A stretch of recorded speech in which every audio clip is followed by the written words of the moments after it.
Odé, o Brasil viveu uma eleição muito disputada, trouxe algumas surpresas no primeiro turno e o Lula venceu no segundo turno. A gente falou sobre isso também neste ano, vamos relembrar.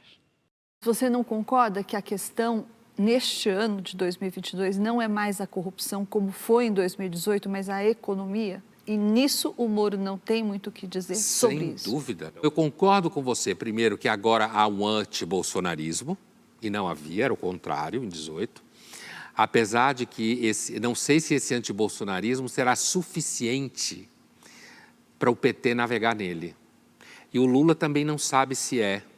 Por isso que ele está querendo trazer Alckmin ou qualquer outro para perto dele, para ele ficar com uma certa lumbra de terceira via, e não de outro polo. Você mandou muito bem aí, hein? Porque quando a gente fez isso, o hoje vice-presidente eleito Alckmin, Geraldo Alckmin, ele estava supostamente conversando com o agora presidente eleito Lula sobre isso. E você já antecipou que não só que ele seria de fato vice, como ele estava lá justamente para fazer isso, que era trazer o Lula para o centro, que é a intenção dele agora, inclusive, eleito e como presidente. É, porque, veja, na realidade eu até gosto quando eu erro as coisas, que o mundo fica mais interessante, surpreendente. Essa questão aí, ela era de fato, estava dada lá no tabuleiro, né? O Lula não tinha certeza se o antibolsonarismo era suficiente, como de fato quase não foi, né? Quase a eleição deu empate. Por 2 milhões. Né?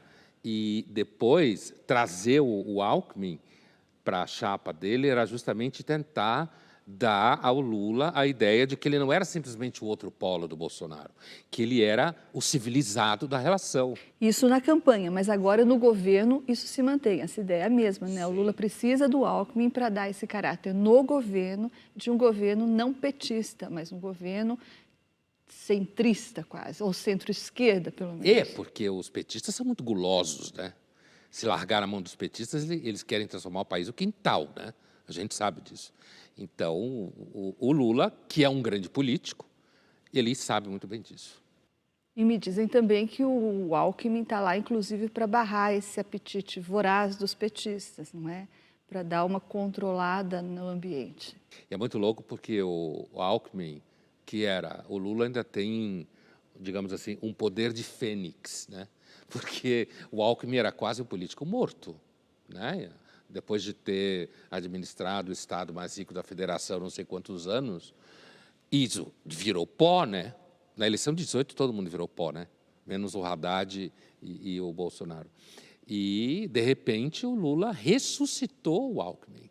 E você sabe de quem que foi a ideia de trazer o Alckmin para dentro do PT, na chapa do Lula? Isso é uma revelação inédita. Eu não tenho a mínima ideia, mas eu suspeito que essas ideias parecem coisa de gente tipo Kassab, assim. Não, errou. Foi uma ideia da Luciana Temer, a filha do Michel Temer. Luciana Temer é a filha do Michel Temer? É. Ah, é? Parece ideia do Kassab. Não, não foi do Kassab. Inclusive, o Kassab queria ser o Alckmin, ele queria ser o vice do Lula. Não era suficiente. Não era, não seria. Não seria. Ele é muito fisiológico. Tem a cara muito de... Eu lembro que o Kassab falou, o meu partido não é nem de direita, nem de esquerda. E nem de centro. E nem de centro, ou seja, é um partido quântico, de certa forma. O Kassab é uma figura, dizem que é muito poderosa, né? Que vai ter um impacto muito grande no governo do Tarcísio, mas é uma figura... Não acho que ele ia passar a mesma energia do Alckmin. Ou aura.